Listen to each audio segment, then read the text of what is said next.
Despite being built on the supposed foundation of Aryan and German excellence, the Waffen SS recruited men from all over the world. French, Scandinavians, Croatians, Indians and many more joined the Nazi cause to fight for Germany, with many joining to help rid the world from communist rule. But as the war progressed and the Allies pushed towards Berlin from the east and the west, two Irishmen found themselves fighting deep in the German heartland, but not for Britain or their allies, but instead they wore the uniform of the Waffen SS. Their names?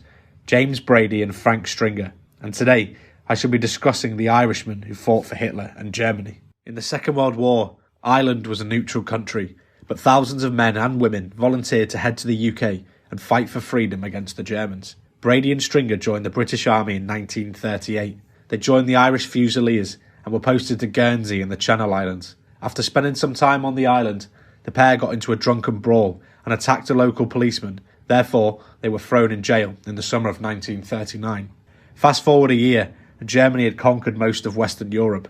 Britain had retreated across the Channel to the mainland, and the Channel Islands had been abandoned. Brady and Stringer, on account of their serious crime, were left in the local prison, despite pleas to rejoin their unit and fight. The Germans then occupied the island, and the pair became prisoners of war.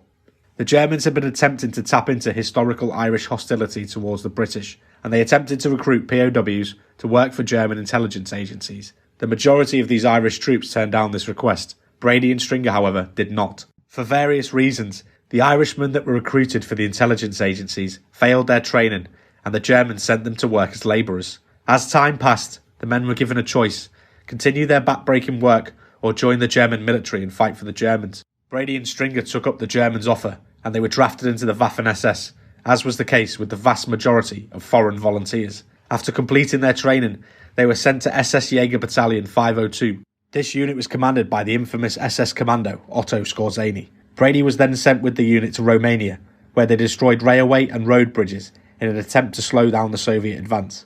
The unit suffered over 50% casualties in its time in Romania.